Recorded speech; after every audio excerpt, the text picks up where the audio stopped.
Magandang tanghali po sa ating lahat. Narito po yung update natin sa binabantayan nating bagyong si Marce.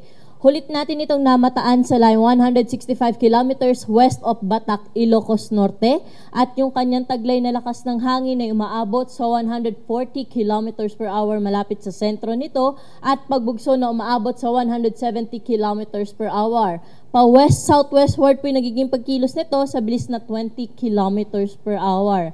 At kung makikita po natin dito sa ating satellite imagery ay maliit lamang pa rin po yung diametro o yung kahit na po yung radius nitong binabantayan nating bagyong si Marce. Kaya kahit malapit po ito sa landmass ng Northern Luzon ay ito na lamang pong bahagi ng Ilocos region yung kanyang naaapektuhan. At dito nga po sa Metro Manila pati na rin sa ibang bahagi na ating bansa ay wala pong direktang epekto itong binabantayan nating bagyong si Marce. At sa ating pagtaya po, meron na yung panibagong low pressure area na minomonitor.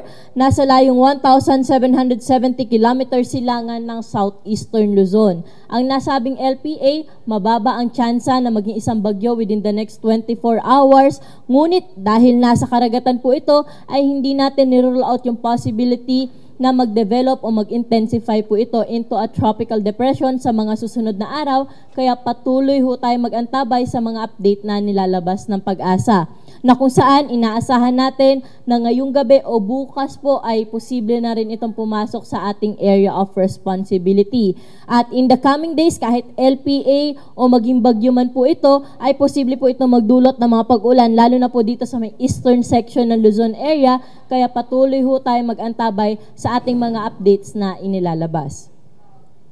Narito po yung latest track sa binabantayan nating bagyong si Marce na kung saan patuloy itong kikilos pa westward at posible na lumabas na ating area of responsibility ngayong hapon o mamayang gabi. At gradually, dahil po dun sa dry intrusion galing po sa northeasterly wind flow, ay inaasahan natin na hihina itong binabantayan nating bagyong si Marce. Pero hanggang sa makalabas ito na ating area of responsibility, ay mananatiling nasa typhoon category. At dahil nga po kumikilos na palayo ng Luzon landmass itong binabantayan natin bagyong si Marce, ay tropical cyclone wind signal number 2 na lamang po yung ating nakataas dito sa may northwestern portion ng mainland Cagayan, sa may western portion ng Apayao, Abra, Ilocos Norte, northern portion ng Ilocos Sur, at signal number 1 naman po dito sa may bahagi ng Batanes, Babuyan Islands, the rest of mainland Cagayan, pati na rin po sa may northern at western portions ng Isabela, northern at western portion ng Nueva Vizcaya, signal number 1 din po sa nalalabing bahagi ng Apayao, Kalinga, Mountain Province, Ifugao, pati na rin po sa may Benguet, the rest of Ilocos Sur, La Union, at sa may northern at central portion ng Pangasinan. At inaasahan natin na habang kumikilos palayo ng Luzon landmass, itong bagyong si Marce ay patuloy din po magbabawas o mababawasan yung mga areas na under tropical cyclone wind signals. At dahil nga, or kung magpapatuloy po yung kanyang pagkilos, ina-expect natin na paglabas nito na ating PAR ay wala na rin po ito agad direct na epekto sa anumang bahagi po ng ating bansa. So generally, bukas, improving weather condition po inaasahan natin sa malaking bahagi po ng Northern Luzon area na nasalanta po nitong binabantayan nating bagyong si Marce.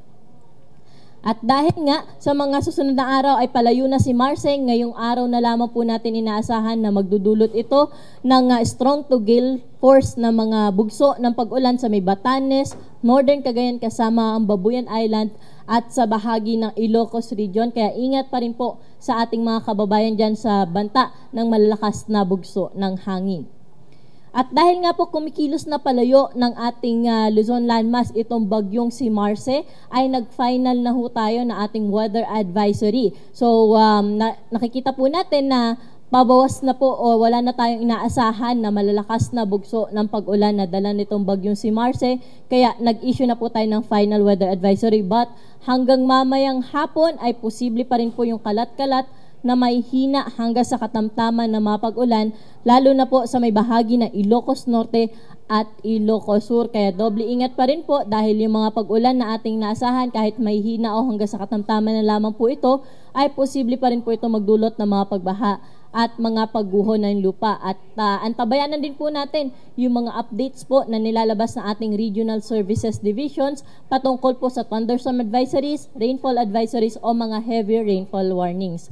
At pagdating naman po sa gale warning po natin, dahil kumikilos pa westward itong binabantayan natin bagyong si Marce, nag-lift na po tayo ng gale warning sa may eastern seaboards ng Northern Luzon, pero dito po sa may baybayin ng Batanes, northern coast ng Cagayan kasama ang Babuyan Islands, Ilocos Norte, Ilocos Sur, La Union at Pangasinan ay hindi pa rin po natin pinapahintulutang pumalaot yung ating mga kababayan mangisda, pati na rin yung may maliit na sasakyang pandagat dahil posible pa rin po dyan yung rough to very rough na sea conditions at matataas pa rin po yung mga pag-alon, posibleng umabot pa rin sa 4.5 meters ang wave height. Pero inaasahan po natin na habang lalayo si Bagyong Marce sa ating bansa ay posible na rin po tayong mag-final ng ating gale warning para po makapagpalaot na po yung ating mga kababayan sa may northern at western sections ng Northern Luzon. At meron pa rin po tayong nakataas na storm surge warning, lalo na po dito sa may Ilocos Norte, Ilocos Sur, Cagayan, kasama ang Babuyan Islands, pati na rin po sa may northern portion ng La Union. Posible pa rin po yung hanggang 3 meters o more than 3 meters na storm surge o daluyong na dala nitong bagyong si Marce. Kaya doble ingat pa rin po sa ating mga kabayan, lalo na po yung nakatira malapit sa ating mga coastal areas sa bahagi ng Ilocos region.